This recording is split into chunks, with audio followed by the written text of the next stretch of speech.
Hello, everybody. Welcome back to the Quest for the Bestest. It's the podcast from Backlot Banter, where we view and review every single Palme d'Or winner in random order. And today we get to revisit a film that we've already talked about back in 2023. That would be Ruben Östlund's film, Triangle of Sadness. And this film, you might have heard, stars Woody Harrelson, Tobias Thorwood, Harris Dickinson. It's quite an interesting film. I'm hesitant. I don't know if I want to give the score that we gave to it last time that we talked about it, because it was nominated for Best Picture. Share it after we get a new score. Okay, we'll keep it in suspense. So we gave it a score. If you know what it is, keep it in your mind. Don't put it in the comments. Don't do that. They have to go back and watch that video, get to the end, and then come back and then comment it. That sounds like that's a convoluted spoil it for everybody else. They spoil it for us. I mean, how dare they? Yeah, that would be very uncool. But I will instead give you a different number to talk about and to think about. That would be the film we talked about last week, of course, Under the Son of Satan. That one got a 4.8 and would end up at spot number 40 on the list of 44 movies.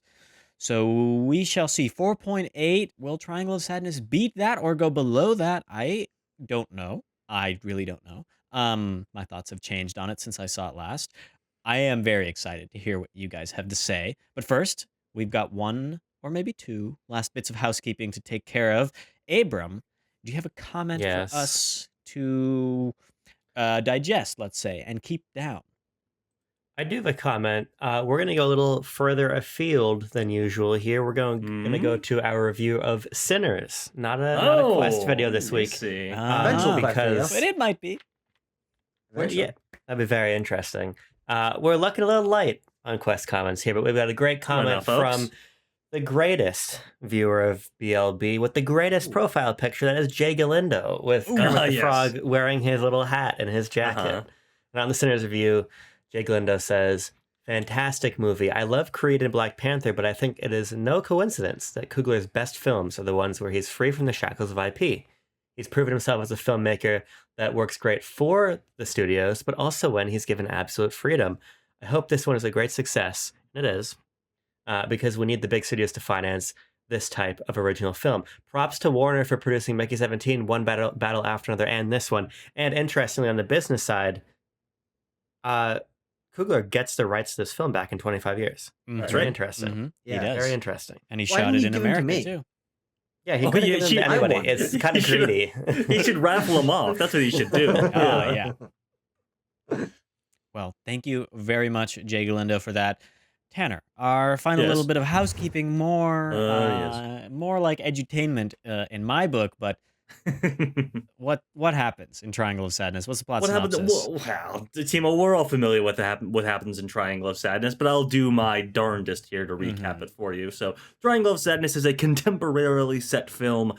We follow a group of characters, but namely a couple models, Harris Dickinson's character Carl and Charlie Dean's character Yaya. They board a multi-million-dollar yacht for a little trip and excursion across the ocean with many other millionaires and billionaires, cutting it up and having some fancy meals on the ocean. But as it turns out, they all get a spot of seasickness. They all get drunk, and as it turns out, the ship runs out of power, and some pirates attack the ship. They blow it all up to smithereens. And so some survivors from that ship, some surviving celebs, not celebs, but, rich folk and also crew members of the boat get stranded on a desert island and must form their own little, survival society. And typical hierarchy of power from the normal world gets turned on its head a little bit. And, that's roughly the end, up till the end of the film, until they find out that desert island is not really deserted at all. Well, yeah. Whoa. It's a great dilemma in my head who to pick to go first here. Abram's giving me a real eager face, so you get to go first, and I'm gonna frame this all in that we have already reviewed this film. What did you think about it this time, and maybe remind us how that differed from what you thought about last time, if you can recall. If not, just tell us what you thought. Yeah, I mean, it's interesting because as I was watching, I realized that I sort of remembered the film beat for beat a lot of the time. I think it really stays in the memory because it is extremely novel. I think that that novelty on a rewatch was intriguing. I think that the just simple plot level movement of Triangle of Sadness as a viewer is fun. But I just don't like the movie. I, I, I think it's so circuitous in both narrative structure and in meaning that I just don't really take much away from it. I'm interested in the aesthetics. I think there are scenes that to me work very well in isolation, characters that are very interesting in isolation. But much like a bowl of vomit, right? You got all this shit floating around together, all these chunks and pieces. And I don't want to eat it. You know what I mean? Oh well, I wouldn't either. April. Who knows? And if I remember, I think those are basically the same thoughts I had on Triangle of Sadness 2 years ago. Well, there you go. Tanner, you're next. What do you think? Sure. Triangle of Sadness. I've now seen this film 4 times. This is my 4th time viewing the film, and it gets a little bit denigrated in my memory every single time I watch it. And I try not to be too acid watch cynical about it, and I do ultimately think that the film works and is fun, to Abram's point. But it's really hard as you watch it and watch it again and watch it again not to feel like there's not like not a lot going on under the hood of this film. It is obviously a satire, but the things it's satirizing are not very deep. There's not a lot of depth to what it is saying. And what it is saying has been, already sort of dissected after this film was nominated for Best Picture a number of years ago. By us, but we dissected it. Yeah, and we'll bring it up obviously, but like you look at it, I'm like, there are sequences that are like very well executed. Ruben Östlund is a talented director and can craft a set piece and can craft some awkward comedic things, like comedy of errors and comedy of manners kind of thing. That's what I think works about the movie. But his sort of perch as like the satirist filmmaker of our time, I'm like, I don't know, it's not a very high perch that he's on, is he? It's not a very sought after or challenging position to posit the things that he posits, at least in this film. Yeah, sure. Yeah. Tucker, what did you think? Yeah, third time seeing this movie, and my dominant thought watching this movie is, as Abram said, I echo it a lot. I remembered this movie so well. I mean, almost every line, almost every character, almost every shot. I was like, yep, okay, I remember that. And I like this movie. I think it's good enough. I think all the actors are doing a really good job. There are some funny lines. I think that the set production is really good. I love the color palette of the whole thing. I do agree that it's not particularly deep, and that's definitely what holds it back from being something that I think about a lot more, even though I didn't internalize it a lot. But I think it's just because the movie has so many characters and things that are established and only partially brought to completion. By the end of the movie, we have a lot of characters that we don't even like. There's not any closure to what they have had established. Things evolve as they crash on the island. And for me, the island section of the movie is what I'm most compelled by, because it's sort of this microcosm of sociology that I think is really psychologically compelling. But my dominant thought throughout the whole thing is I remember this really well, and this is why I don't rewatch movies. Is I felt like I was going through the motions, and the movie didn't get worse this time watching it. I think, but I had a worse experience watching it because I like when I'm exploring the movie and not feeling like I'm just going through the motions watching it. And it's been 2 years since I've seen this movie, but because I internalized it so strongly, I was just like, yep, okay, I remember this. It was kind of just like, I felt like I was spark notesing a movie as I was watching it, even though I was watching it. So that was just something I have to wrestle with internally, but it's a good enough movie. It hits decent marks, but it's not particularly exceptional to me. Yeah. I now have to come up with original thoughts because you guys have said everything that I was going to say. I'll paint in broad strokes and then whittle it down to a finer point. And you can choose the starting topic if you want. This movie is fine. It's okay, is how I put it. I think there are moments wherein it hits, and there are moments where it doesn't hit. And I think something that Abram said about the characters and our situations existing quite well in vacuums, but not really in the context of this whole piece. Like, I resonate with that quite a bit. I think there's a number of characters that I like when I pull them out of the story, but then inside the story, could I tell you what the point is? I don't think so. So Mm.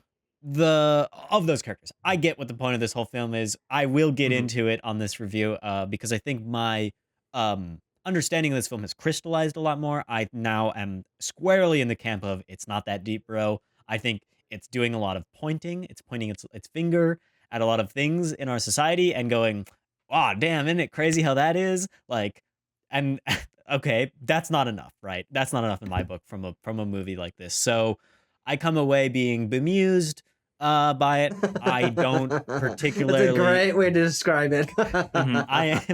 I do not like our gross scenes. I think they're excessive. Okay. This time, I watched about half of it until I decided that I had free will and I could just skip this part if I wanted to because I know it happens.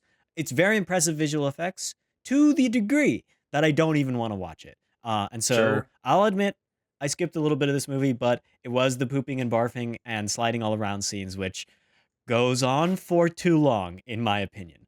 So Okay. there you have it. There you Can I have be it. perfectly candid? I Mhm. did the same.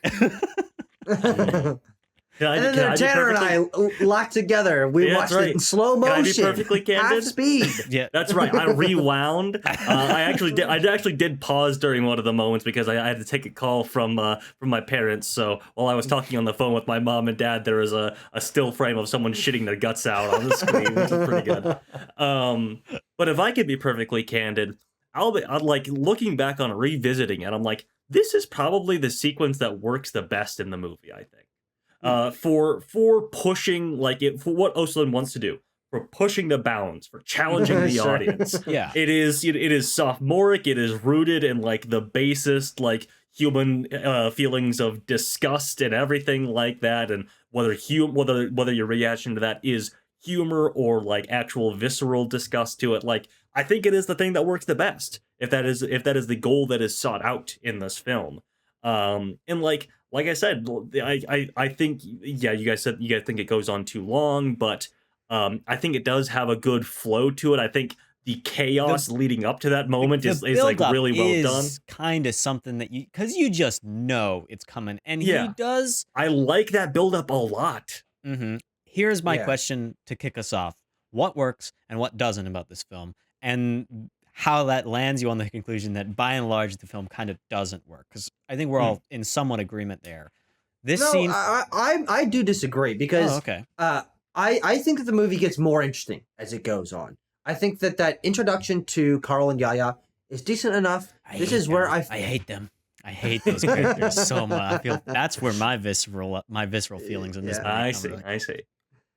in terms of performance and memorable lines of dialogue and good moments from Charles B. Dean and Harris Dickinson, you know, they're chewing the scenery. And there's some like decent imagery of like model culture and things like that. Mhm. But that I think is where the movie for me feels the shallowest because it is really I just agree. like, look how silly model culture is. Look how silly and shallow these people are. And of course, that is prevalent throughout the rest of the movie as we're introduced to more characters. But that middle section on the yacht is very much a setting up the dominoes to have them fall. Is introducing the different characters that we're going to then bring back in the captain's dinner sequence. I like watching all these things be set up. Have the woman who is it's a really interesting flow where, you know, we're introduced to the crew and they're like, all right, say and do whatever these people want. They're rich. We want to give them exactly what they want, so we'll get a tip at the end of the trip. And then because of that, then they have to give in when one of the passengers demands that they go for a swim, and that means that the food is not taken care of. Yep. And because the food is not prepared at the correct time or the correct timing, then everyone gets sick and everyone starts vomiting. And the captain is sick, and so he pushes it back a day, which means on the night when they're in the storm vacuum, I don't know, storm vacuum, and it's rocking back and forth. So like you get each of these things that in their setups feel like just like, okay, this is just kind of happening, and then it culminates in this big sequence where all the characters are in one place, and then that's where the practical effects and the chaos of everything is going on, and then because of all of this happening, then we crash the ship, right? And so I think that it is a really nice setup and payoff of all this stuff. That's true because it's the next morning. We don't really how we end up on the island is not explained really. We presume they got on lifeboats and floated away. They get attacked by pirates, which is what I think the inciting incident. And it is unconnected to them all falling sick. That is a humiliation ritual on the part of Östlund, I think. Yes. He's just making them be humiliated because we already hate these characters, so we want to see them in a pretty low spot. And could you dig a deeper hole or a deeper latrine? What? I don't think so. I don't think so. It's interesting. Just nod and go along with it. Yes, this is why I'm excited to chat about the sort of larger motion of the film, because to me, the movie, in my view, gets worse as it goes along. I actually enjoy the first part of the film the most, because I think that's where while I agree that ultimately the very earliest portion of the film in the shoot there's really not much to chew on, even though I think that Balenciaga H&M is a generational scene. I love that scene. That scene, interestingly, has transcended this film, because I was quoting it like a psychotic person to a friend, and she's like, "Oh, I know what you're talking about." She hasn't seen the movie, so right. Yeah. Now that's visionary what about shit the right barf scene? And she's like, "Oh." But I think what really compels me is seeing the relationship between Carl and Yaya, and I think that the hatred is an interesting point of view from which you watch these characters bicker, and I think moments like the revelation that Yaya has. That she loves to manipulate Carl. I really like their conversation in the hotel room. I think what the film ends up losing for me is a sense of character, really, and because I think it's character that makes the satire connect more. Like, I've been watching a lot of Veep as of late, and I think that's an outstanding satire. And I think part of the reason it works and it sustains itself for so many seasons is because the characters in there are more than just the thing they are satirizing. They are more than just the politician who's a self-interested fuck up. They're a person. And I think that part of the reason that Triangle loses me more and more as we go along is that it just sort of feels like our characters are here strictly for the point of the commentary. Yeah. And when the commentary to me doesn't really feel like it actually has teeth beyond a certain point, and it feels like we're really not digging into our characters much, I get kind of disinterested. And then it becomes more evident to me, sort of what you're pointing to, Timo, what feel like these plot disjunctions of really why is everything knit together the way that it is. I actually think, and I put this in our group chat earlier, like, if I had the final edit, first of all, Ruben Östlund would never talk to me ever again if I had the final edit over his film. But I would smash cut to credits when the grenade goes off. Really? Sure. Yeah. Yeah. I mean, I'm really not a fan of the final portion of the film. I mean, the grenade joke is, first of all, probably one of the better moments of setup and payoff comedically in the film. Yeah. Well, okay. So this is going to get to my whole reading on the film. I don't really remember if I arrived at this exact conclusion last time, but this whole film, all the different parts of it are relating to hierarchy. And Östlund is interested in dissecting the way hierarchy is playing out throughout these various situations. And so we start with a very gender hierarchy situation. That's what these, Carl and Yaya are going back and forth about the hierarchy in their own relationship.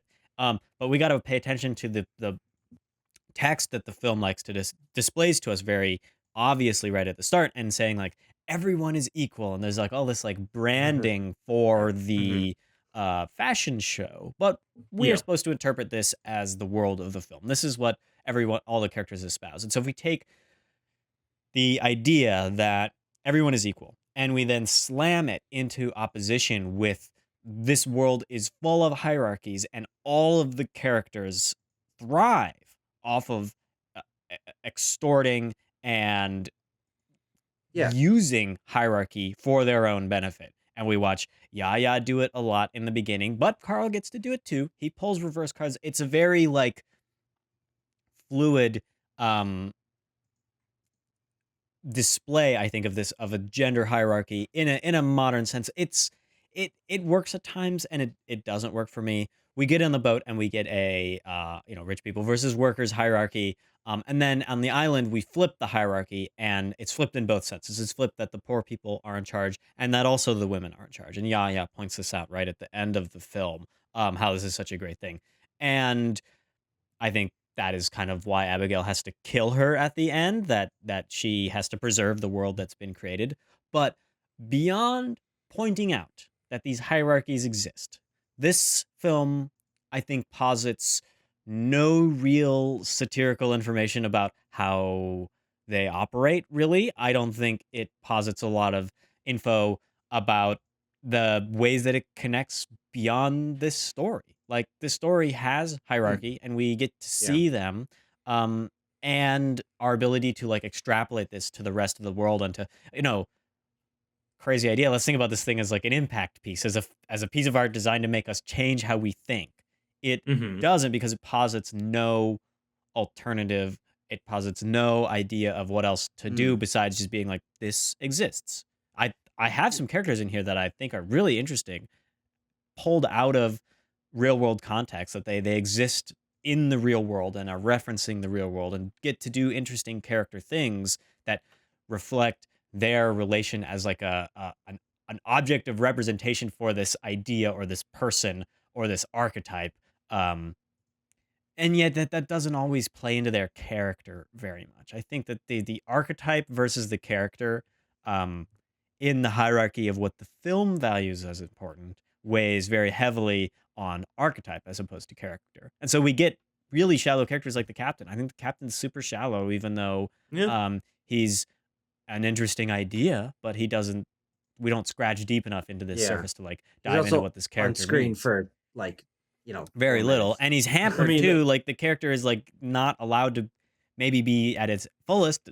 In being a drunk, that's probably is supposed to mean something, but the reality is it just makes him so that it doesn't show up very much. I I think will just note as a sidebar, it's very interesting that there were two very different films equally considered hierarchies of power released in 2022. That's true. Yeah, God, Abram, that's both like October 2022 in the United States, as I remember as well. the Black Adam reference for those uninitiated. What I think is interesting is where this movie's commentary ends up being. And Timo, I think you're right, is it doesn't have a lot to say about it, though. I think it is more nihilism commentary than anything, which is even when we do see what we are used to as the established hierarchies, that in many parts we're as the four of us are, and as many people are, kind of like pushing back against these systems and saying that they should be changed, that they're a source of a lot of the frustration and difficulty in people's lives. Tucker, I would never say that. I, for one, embrace our oligarch leaders. Okay, just on the record. Okay, is that what I feel like this movie posits is that even if those hierarchies and structures were to be completely dismantled, made to start from scratch, that humanity is ostensibly hardwired to create those, regardless of their situation. And I find that sociologically compelling in the way that we watch cliques form, even through a group of people that don't know one another, where we watch rules form very, very quickly, and leadership roles and subordinate roles and delegation of different jobs and people, and like, okay, how do we take care of people with disabilities in our groups and stuff like that? Like, this movie crams a lot into that last act, which is why I think it's so compelling. Though I agree, and this is where I say, like, okay, this movie is particularly deep. It doesn't have a lot to say about it, because what it does say is like, well, this is just how humanity is that no matter what situation we end up in, we're going to end up creating the problems that we say can be fixed, but maybe they can't. See, this is why I struggle with this film too, is that I think it's aiming for that, but it can't fully take on that metaphor, because it is also so deeply seated in still embarrassing and humiliating our wealthy characters. Because of course, the point therein is that Abigail, who is the toilet cleaner on the ship, is now the captain. That in one of the more famous scenes of the film as well. But it posits that yes, she has the ability, and so she becomes somebody who hoards the resources, and basically begins a harem of only Harris Dickinson. But also it doesn't fully work as a metaphor for like, oh, now she is the one who is in control of everything. Now she is the wealthy and the powerful, because it is that change is based on meritocracy. Unless Östlund is also positing that the current system is based on meritocracy, which I would heartily disagree with, because his point is that these people, not hardly. Oh, sorry, heartily disagree with, because very big distinction there. It's like one syllable, but they mean the exact opposite thing. the point that he is making for 2/3 of the film is that these people are dumb and stupid and don't deserve what they have. They haven't earned anything that they have. Whereas Abigail, if we're really coming down on it, like, does deserve the extra fish and everything like that. Like, we are meant to like her and agree with her that she does deserve these things. Though maybe she takes her power to a bit of a too great of an extent, which I guess is maybe the point. But like, ultimately, like, her power, her authority is founded and begins in the merit of her abilities there. And I think, again, I'll just circle back to, like, I think that back segment of the film is also just far too obsessed with, like, look how useless these rich people are in a real, like, survivalist situation, as opposed to, like, restarting humanity and the structures of power reforming themselves naturally. I do have a hard time. I mean, part of me can buy that they're this inept, and part of me cannot. Like, the lack of their ability to do basically anything right off the start is a little spurious, I think. But I also agree that they are the type to connive and steal and backstab and swipe the pretzels out of the box. Like, that is not spurious to me at all. Spurious. I like the way you say It's that. quite spurious. Yeah, but it's also not like the uber wealthy that are doing that. It's Carl who, up till this point, is like basically spelled out to be like sort of a struggling model who's in this relationship to, like, gain more social media followers and therefore enrich himself. And what is the pirate's name? I forget what his name is. He does get a name. Does he not get a name? No, sorry. Credited Nelson. as Nelson. Yeah. Okay. I just remember that off the top of my head. I'm so good. Nice. That's nice. But yeah, they're the ones who do that. Not like not Dimitri or anyone like that, or Notch. Or what? Yeah, it's Notch. What's his name? His name's Notch. like Jargo or something, right? Doesn't matter. But yeah, I was like, Can we didn't please call remember- him Notch for the rest of this video, please? Yeah, sure. Why not? God, he looks so much like Notch. Clearly, Holy I think shit. that's who it's based on.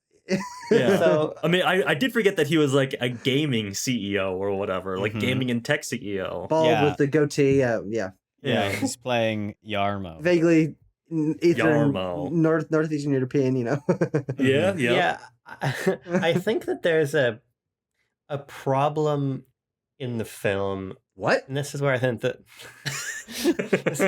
sort of the flattening of the satire bothers me. I don't really understand the gradient of intrinsic moral corruption of our characters. Because I think about, for instance, in this scene that I really do enjoy, when Yaya and Carl are sitting down with the elderly couple who ostensibly work for Raytheon or Lockheed Martin or Insert X. They don't work. They invented it. They are. They invented the landline. Lockheed and Martin. Yeah. Yeah. And so, like, we have them. We have, what's his name? Zlatko Burek. What's his who is he playing? Dimitri.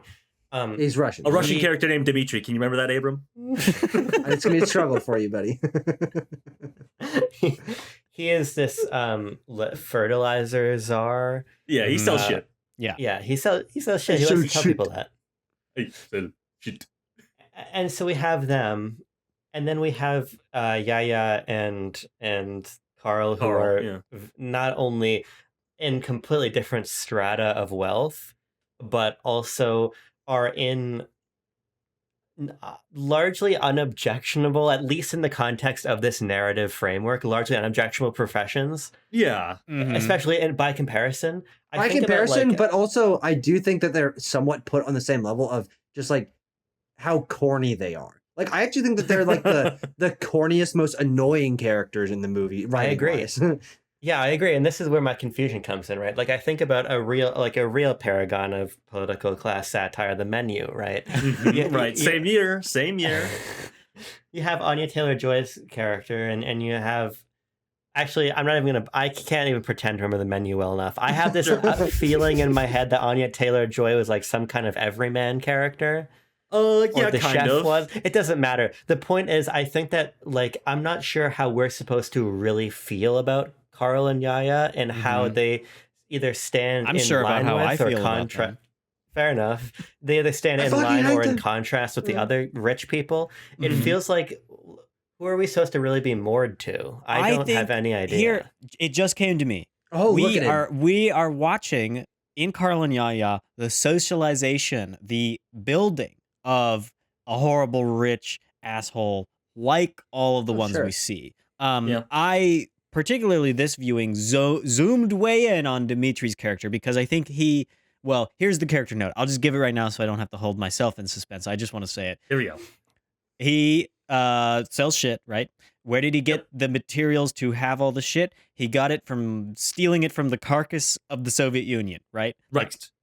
He says this. How does he buy him his food and safety and shelter on the island?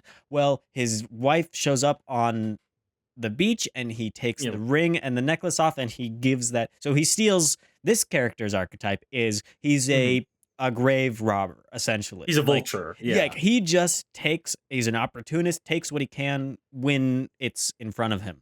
Now, the other scene that and who can blame? it was right there. The other thing that I was thinking about was when Carl tries to get one of the workers kicked off the boat. And this is kind of this moment where we see this drive and this jealousy that he has within him that we are introduced to at the beginning of the film. There's some fragile masculinity certainly driving a lot of his decisions. Yes. And so his drive to get the guy kicked off, the shirtless smoking dude, comes from there, but is an act that is actually much more in line with all of the older wealthy characters on the boat. And so I think Yaya is pushing this direction and is he makes the joke Carl does earlier, like you're not the type to work in a supermarket or like this.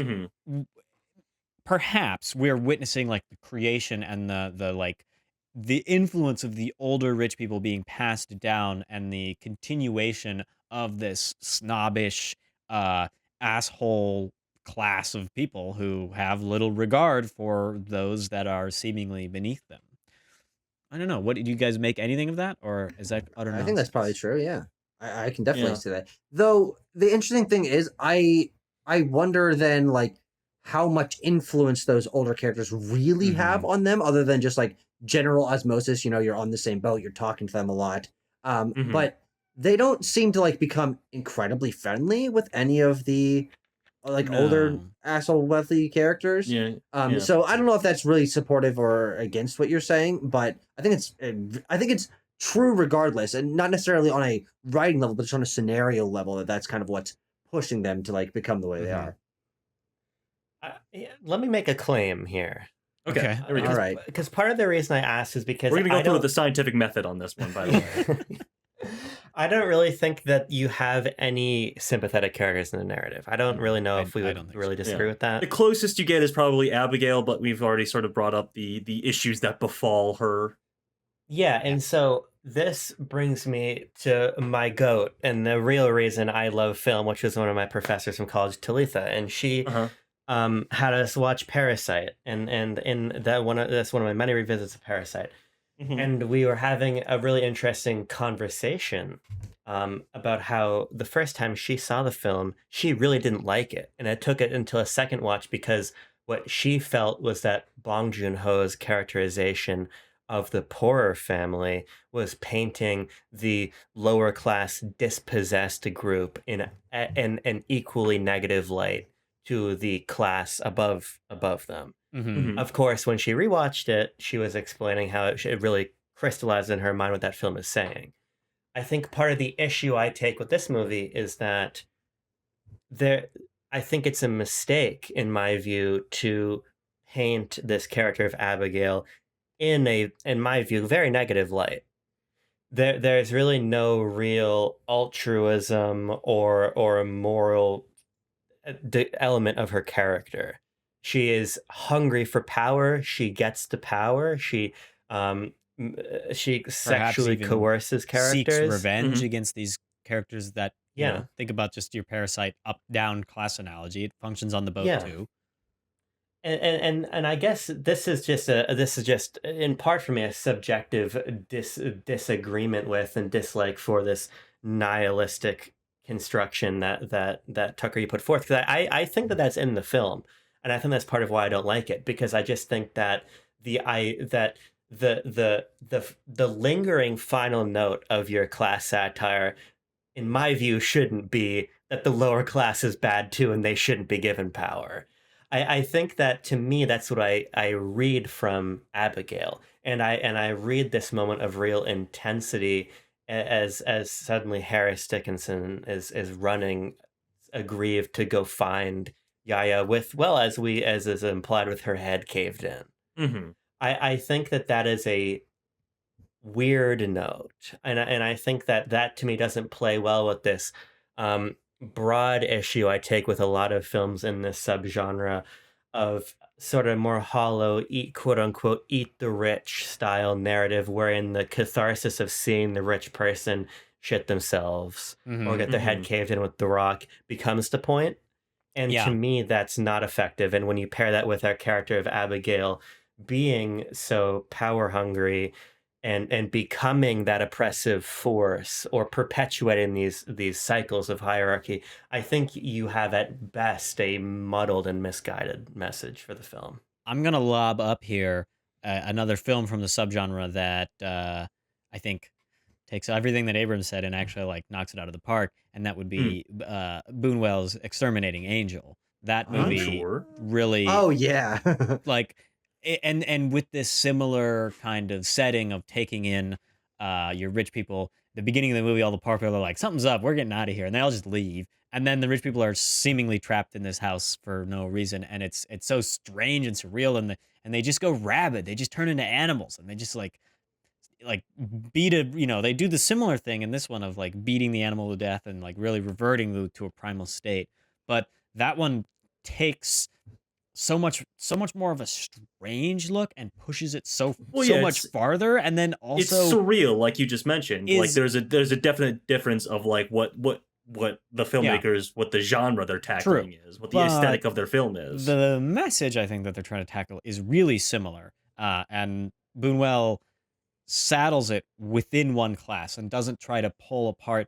I think what Abram you were saying about what at least how I interpreted about the situations of our characters, I don't think are really taken all that much into account. Like, why do poor people act the way they do? It's because the situation that's handed to them sucks most of the time.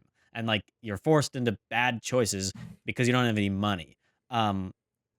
That reality I don't think this film really considers very much at all. And paints our characters in if given the opportunity to do the same things, they will do the same things. This idea of everyone is equal in their kind of evilness in a sense, and their willingness to exploit others. Humans are inherently selfish creatures who, when given the opportunity, will seize the reins of power. At the same time, like this movie I don't even think actually supports that, because Abigail is not a dictator, is not holding, making everybody do the bidding of her to get the food. She like largely hands out the food, and there's largely not issues for the people. They do fall in line and adhere to a hierarchy, but she, except for the sexual favors, is not really like a tyrant to them. And I go back to, like, is the only actual capable person on that island, it Yeah, seems, like which is not the case for the system of power that we are supposedly satirizing or undermining or skewering for most of the film. Like, Dmitri is not a capable businessman; he's a vulture. And I don't know what's another rich character in the movie. We well, don't, the and frankly, arms dealers aren't capable businessmen. They're merchants of death. Like, exactly. I think the film is participating in immaterial analysis, and a scene that I think is funny, but also, in my view, kind of annoyingly telling of undialectical immaterialism. Yeah. So part of my issue with this sort of eat the rich catharsis is that it's kind of it's an easier thing for your audience to grapple with. Mhm. Yeah. It's not particularly difficult. And it's not that I just think that these messages should require, you to sit down with a pen and pad and work it out. But I think you need to give people something more to chew on. And I think the film takes an easy way out by ostensibly painting our two major ideologies in capitalism and communism in this exchange between Dmitri and Woody Harrelson's captain, wherein it reduces both Thomas, ideologies. Yeah. Huh? I think his name is Thomas. Thomas, yeah. Oh, sure. It reduces both of their ideologies to guys who have to look up quotes on their phone. I like that though. I do like that because it just paints both of them as like so lame and just like, I agree with that. I'm gonna save that quote on my phone to regurgitate it later. Yeah, and I think that that's an interesting idea in a different movie, because I think that there's no doubt that the joke online is that anybody with any sort of ideology has not read any material that underpins it, right? So I like the idea of these two ardent characters trading barbs in this way, because I think it's intrinsically funny, again, in the context of itself. In the context of the wider film, to me, it feels... Yeah, it feels like it's sort of an excuse for the film to not really be concerned with any kind of material ideology, but to reduce everybody to these people that just throw ideas that they don't understand at each other, and at the end of the day, everybody kind of sucks. And I just think that even if that's the point, it's a bad point. Yeah, I mean, that is kind of Östlund's whole it seems his mentality, especially in the modern age, which, hey, to a certain extent, can any of us be blamed for just like having a general acid wash mentality about the state of humanity? I don't think so. No. But at the same time, if we're trying, this movie came out in 2022. God damn it! It would take 3 years to get there. Yeah. Yeah, I understand. Yeah, that's ahead of its time. Yeah. But it also feels quite reductive to make a Things 2.5 hour. Then. It feels quite reductive and simplistic to make a 2.5 hour movie where the point is everyone is dumb. And also, if I can, I don't want to armchair psychology too much. Östlund seems to position himself as, well, I'm smarter than everyone because I'm smart enough to recognize that everyone is dumb. Sure. People have been recognizing that everybody is dumb since MF Plato, so... Well, yeah, and also, Timo, to you bringing up the Buñuel, I think that Östlund kind of thinks himself a Buñuel-type filmmaker, to a certain extent. Yeah, and it's like, the pooping and the farting and the belching and the barfing is not it. For this, like, hey, speak for yourself. Put yourself in a weird, unsettling, surrealist kind of, like, really make you question what's going on kind of way. That's not. I don't think that doesn't lead me to those conclusions. It just watches me. It's like the spectacle. Ooh, gross. Oh, how'd they do that? Like, that's what I'm thinking during the movie. It's spectacle for some sake. Maybe spectacles, maybe the point he's making, maybe just to drag them down. I think while it's a good piece of filmmaking, it doesn't situate it, like the script doesn't support it enough in meaning like terms. I think we're supported in build-up and like these moment-to-moment things, but we've kind of generally been talking about big overarching ideas on the film, and it's not connected well enough to the rest of the meeting, I think. I am all for that sequence, because I think it's built up too well, and then is like so grueling in its disgust, that I think it works, and as a like humiliation and torture of our boatload of rich people. I think it's an effective scene. Is kind of my general thoughts on like the crown shit jewel at the center of the film. The shit, Wow. shit crown jewel. The shit crown jewel. Yeah. Um, What else, folks? What else? I have a thought about Paula and the crew. Oh, sure. I find it interesting how Paula fits in as this lieutenant, as the second command, wherever she is. She's always whispering in somebody's ear, trying to get him to do something. Ready to give orders, but also just as ready to be the jackboot that implements them. Kind of, a little class traitorous, I would say.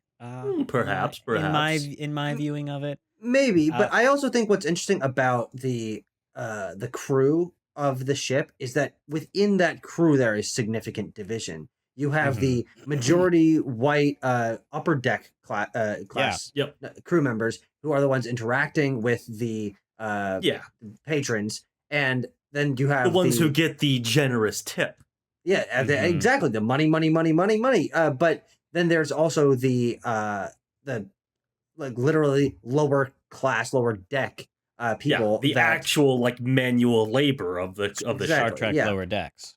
Yeah, which creates a sort of gradient of, if you're a part of that working class, there's still division within that working class. Like, where are those lines drawn? Like, why don't these people interact with one another on like a deeper level, or connect to one another on a deeper level? I think that is interesting. Though the movie's also not particularly concerned with that, because majority of the crew members don't get particularly deep characterization or particularly big influence on the plot or focus before the wreck, which then it's just Abigail, Paula, Nelson.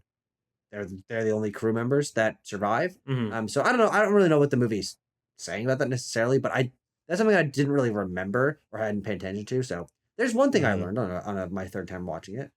I'm really glad you brought this up, Tucker. Worth it. I think that's a really, really, really good, important point. And then there is one thing in the third part that I think is really interesting with Paula, where she seemingly only understands how to perform her class position. She is here and she is still taking care of the other people. Managerial class.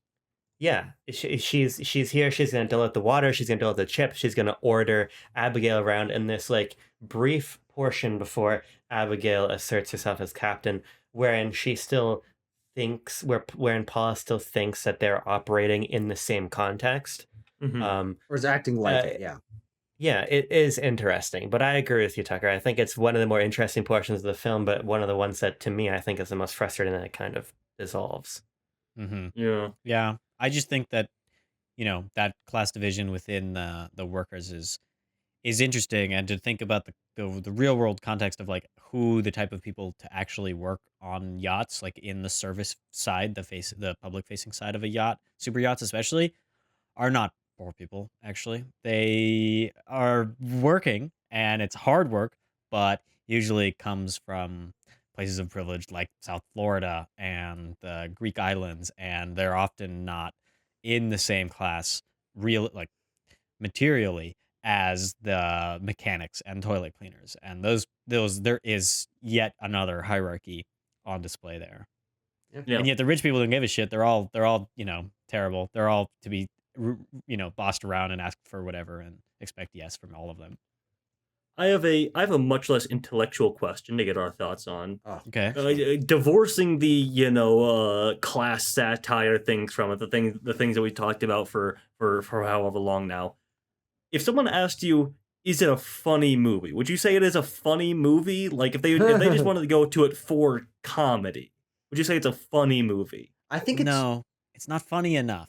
There are moments of funny, but it's not like, if someone's asking me for that, I'm gonna give them like Cheech and Chong or whatever. Like they gotta really be rolling on it and laughing this just is not that funny compared.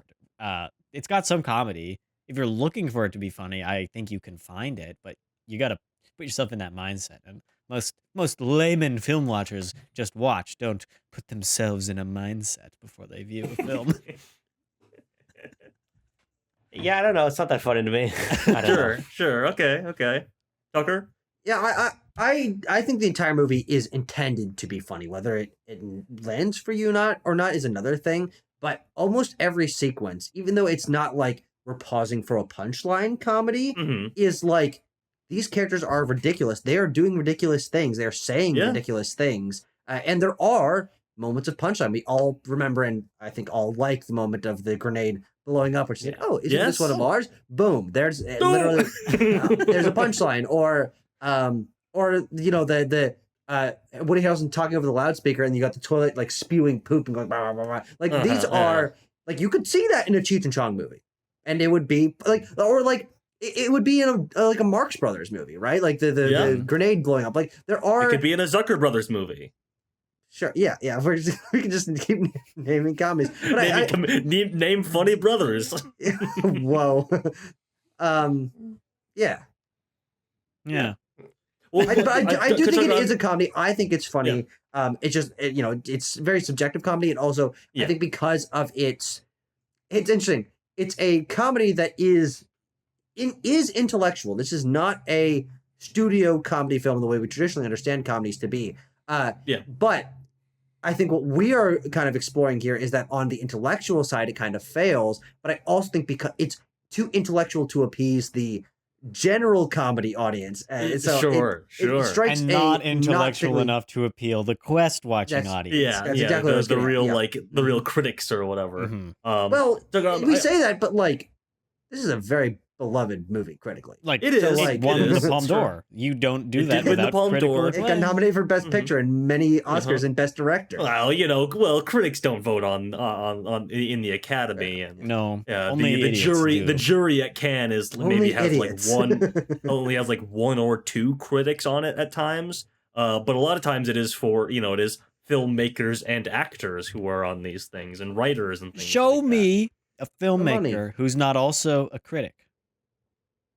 Whoa. So true. That's so true, too. Let me ask you about a stylistic move that I don't No, like. let me say something first. Yeah, go ahead. Look, we're getting division between us. That's right. We really are not that different. I am glad that you brought up the comedic characters, because I do think that first and foremost, like, all the actors in this film are playing it very funny. I mean, we all love, I'm sure, Zlatko Buric as Dimitri. He's fucking so cutting it up in this movie. Yeah, he's fantastic. Woody Harrelson, you know, has limited screen time, but he has great chemistry with Buric and everything like that.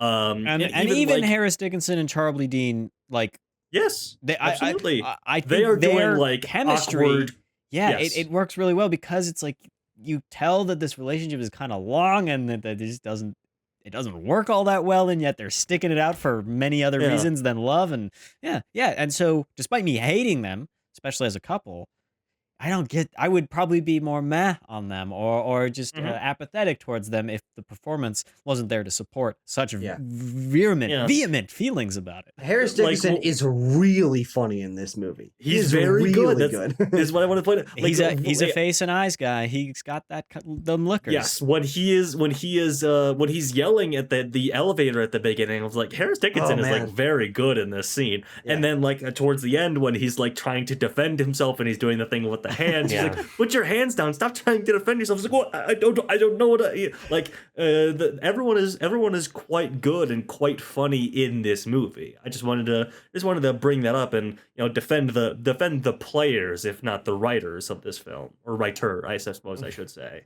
I do like their awkward, oh, I'm the pool boy. Well, yes. That's good. The weird, like, class charged role play that he's doing. Yeah, it works. The interesting thing about that, though, is it is mildly supported by other elements of the film. That, you know, there's a moment when, and I don't really know how, if I'm reading too much into this, but like, when Yaya sees the shirtless guy on the deck, and it becomes kind of a point of contention. Like, she thinks he's attractive.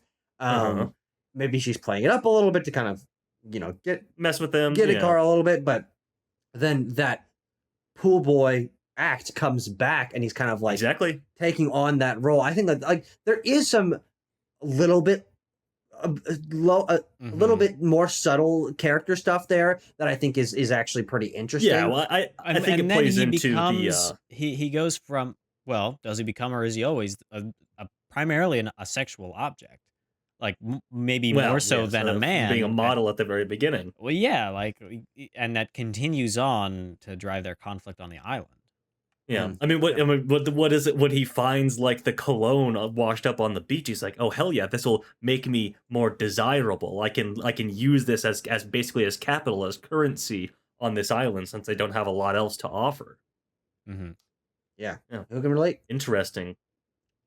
Tucker, you gave me the setup here, because there's a scene where the guy takes his shirt off, and in that scene, Östlund deploys a stylistic move that I fucking makes me want to smash my laptop in half. Jesus Christ! The fly. Oh, in the frame, the sound of the fly in the mix. Multiple flies. And they recur in the film, and it drives me insane. Is this just a me issue? It's like I think he's getting at some sort of like rot and decay and like unlifeness to the that flies don't buzz around healthy or good people. They buzz around things that are close to death. Yeah, when by the end, of course, Yaya is presumably killed, and the rest of them are drinking Evian water at the spa. Well, they're also spraying Evian water. I don't. Yeah, what is that stuff? I remember this came up. I remember specifically this came up in our previous video on this, and we were all just like, "What are they spraying in their mouths?" It's whippets. Oh, it's They're doing whippets. That's why they're all acting like that. They're all killing their brain cells with whippets.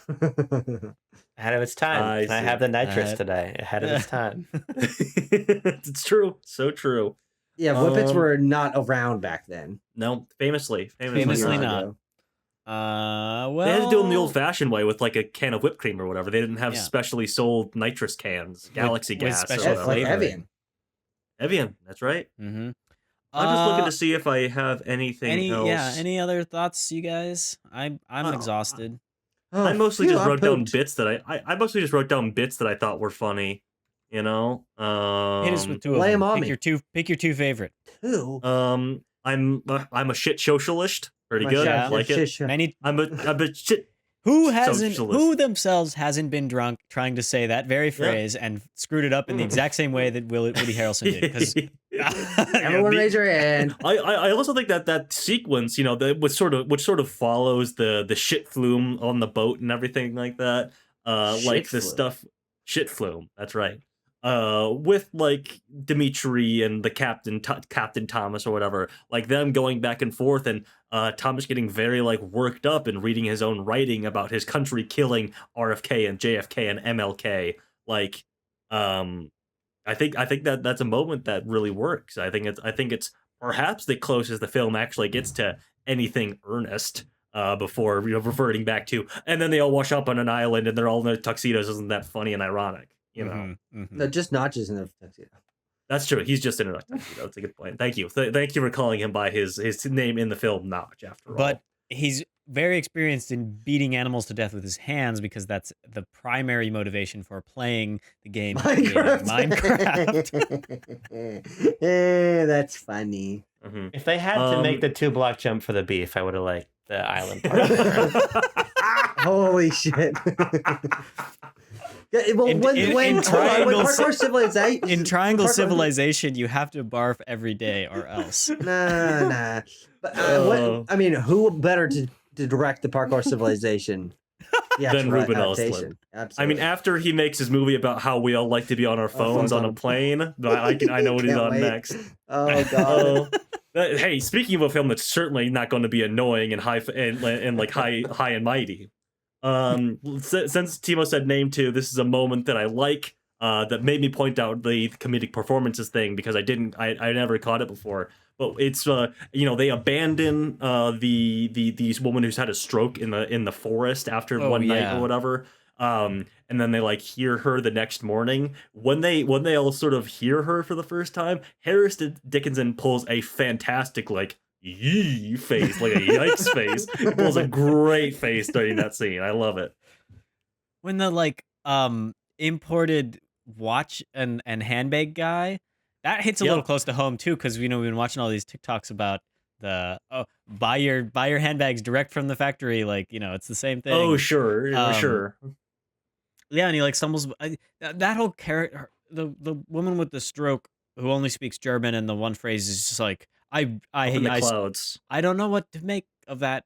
I really can't figure it out, other than it being just like a commentary on disability and how quick she's forgotten, I guess. Mm-hmm. But like she's in the movie for the first, she's in half the movie, so like what about all those other parts? I don't know. Yeah. I'm just looking to see if I have anything else, folks. Why don't you give us the palm details? We'll put in our scores. We will calculate the scores, and then we will have a grand reveal. This time compared to last time, like I said at the beginning, top of the hour. Grand reveal, top of the morning. So, let's see. At the 2022 Cannes Film Festival, Ruben Östlund's Triangle of Sadness was the sole Palme d'Or winner. The jury that year was headed up by French actor Vincent Lindon, who we just saw in Titan not too long ago. Oh, wait, he was president? He was president. He was jury president that year. Oh, yes. What about Trump? I don't think he was president then either, though. It depends on who you ask. Jesus Christ. Let's see. Other notable members, since this is a modern festival, I do have quite a few names, recognizable names here. Iranian filmmaker Asghar Farhadi, British actress Rebecca Hall, U.S. filmmaker Jeff Nichols, Indian actress Deepika Padukone, Swedish actress Noomi Rapace, and Norwegian filmmaker Joachim Trier were all on the jury this year. Trier. Yes. Interesting. Of the 20 other films in competition, other than Triangle of Sadness, here are some that did not get the job done, did not take home the oh man, Palme d'Or. 2022 is a crazy year. We're about to be like, oh man. Yeah. Armageddon Time by James Gray. Okay, never mind. That's fine. Broker by Hirokazu Koreeda. Heard that's good. Close by Lucas Daunt. Crimes of the Future by David Cronenberg. Decision to Leave by Park Chan-wook. EO by, here we go, Jerzy Skolimowski. Holy Spider by Ali Abbasi. And Showing Up by Kelly Reichardt. Wow, I didn't see any of those in 2022. Mm-hmm. I only saw this one.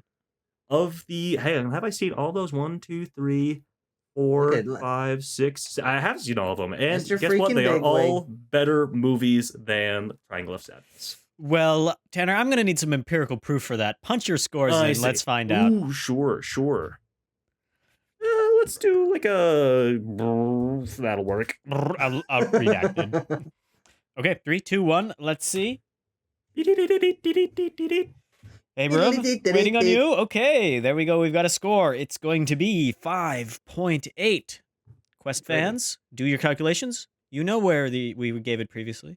But for the rest of you, I'll tell you in a moment. The point breakdown is 5.8 is not a tie. Going to land us in between Red Meadows and Dumbo. Two very old movies for a rather recent one to go in. That's interesting. Mm-hmm.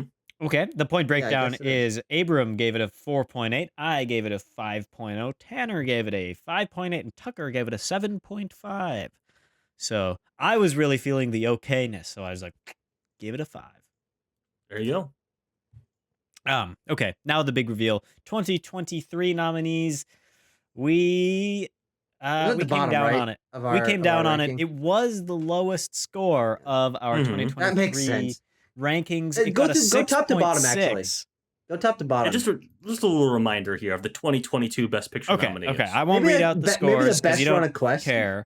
But the 2023 that all of these films beat Triangle of Sadness, according to us, it was Top Gun Maverick, Everything Everywhere, All Quiet on the Western Front, Tar, The Fabelmans, The Banshees of Inisherin, Avatar 2, Elvis, and Woman Talking. those are all undoubtedly better movies than this. Jesus Christ, what a lineup! Women are talking. We got to review all of these movies, including Triangle of Sadness, but in what, 8 weeks we did 9 of like the best movies I've ever seen. Holy fuck! So Woman Talking, just to calibrate your speedometer here, Woman Talking had an 8.4. Number 9 had an 8.4, and then number 10 had a 6.6. And then this time around, when we gave it another score, it went down 6 more percentage points or whatever, 0.6 more. So it's 5.8 now. Yeah, there you go. Stats nerds, rejoice. Hey, probably the last time we'll ever talk about Triangle of Sadness on Quest. That's true. What if someone sends us like $300 on like paid? We don't have a Patreon, but like if they did, they're like, talking about Triangle of Sadness again. We do. Hey, I would do it. Yeah, we're slaves to the dollar, just like Ruben. I'm sure Ruben Östlund would laugh and point at us. Well, hit up that email. This is a business inquiry. We do have special offerings for boutique movie Starting commentaries. price is $300. You're allowed to go up. Yeah, but not below. I'm gonna say no to that. Let's spin that wheel. Why don't we? Why don't we? Let's spin the wheel. At least we can't land on this one again. That's true. So very true, Tucker. Now we only have 2, I think we said last time, films that we have reviewed before for Quest left on this list, but let's find out if we land on one or a new one. Wheel, what's your deal? Give us a movie that makes us squeal. Is it on digital or is it on real? Wheel, what's your deal? 43. Okay, 43. What's a trace?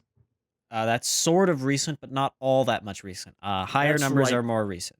This one will land us squarely in the 90s. Yes. Right in the smack dab middle of the 90s, as it were. 1995. I think this is a. Hang on, I'm gonna find out which country this one is, just so I'm accurate here.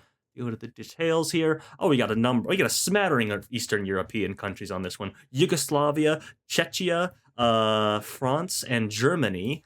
This is a film starring Mirana Jokovic, Lazar Ristovsky, and Mickey Manojlovic, maybe? I don't know.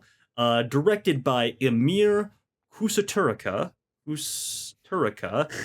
This is a film that is from the year 1995. The film is Underground. Underground. Okay. Underground. This is speaking of socialism, this film is about a group of Serbian socialists prepares for the war in a surreal underground filled with parties, tragedies, love, and hate. That's interesting. Cool. Interesting. I never heard of this one. It is number 100 and it's 170 minutes long. It is also number 160 on the Letterboxd Top 250. Okay. It looks pretty bananas mode.